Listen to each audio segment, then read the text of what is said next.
السلام عليكم. هل سبق لك يا صديقي وأن جربت هذا الجهاز؟ انظر جيدا يا صديقي إلى هذا الجهاز الذي يظهر أمامك في الكاميرا. هل سبق لك وأن شاهدته؟ هل تعرف دور هذا الجهاز؟ انظر جيدا في الجهاز قبل أن نتعرف عليه.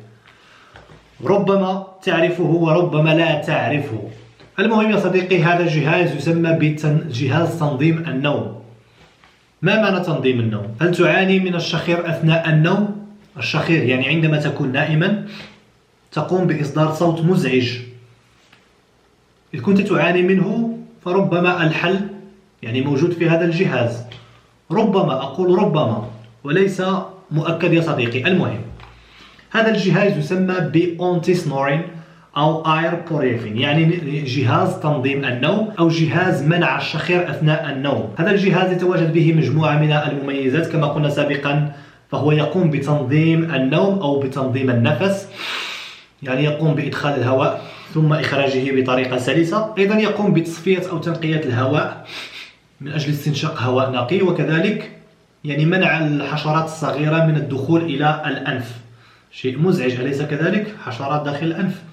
المهم، هذا الجهاز يقوم بهذه الأمور الرائعة يا أصدقاء. إذن نقوم بفتح العلبة بهذا الشكل، ثم نقوم باستخراج الجهاز المتواجد في الداخل. كما تشاهدون يا أصدقاء، انظروا جيدا. هذا هو الجهاز. يأتي بهذا الكتيب أو هذه الورقة الصغيرة. هذه الورقة فيها تعليمات استعمال هذا الجهاز. انظروا، هذه هي التعليمات يا أصدقاء، هنا وهنا. أيضا هنا بعض التعليمات أثناء النوم. المهم، هذه ورقة نقوم بإزالة البلاستيكة بهذا الشكل من هذا الجهاز من أجل استخراجه. هذا هو الجهاز يا صديقي كما تشاهد، شكله يبدو أنيق. هنا نجد هذه الثقوب الصغيرة المتواجدة هنا، وأيضا الثقوب المتواجدة هنا، والتي تقوم بمنع أو فلترة الهواء، وكذلك منع دخول الحشرات كما قلنا سابقا داخل الأنف. إذا بالنسبة لطريقة استعمال هذا الجهاز فهي سهلة جدا. نقوم بتركيبه في الأنف بهذا الشكل، ثم مباشرة نتجه إلى النوم ونقوم بعمل التنفس، سنتنفس بشكل عادي جدا من الأنف، شهيق وزفير من الأنف بهذا الشكل. وأيضا شيء مهم جدا وهو مراعاة عدم فتح الفم أثناء النوم. يجب علينا أن نجعل الفم مسدود يا صديقي بهذا الشكل. فبهذه الطريقة ستتمكن من منع الشخير إذ كنت تعاني منه يا صديقي، على حسب قول صانعي هذا الجهاز.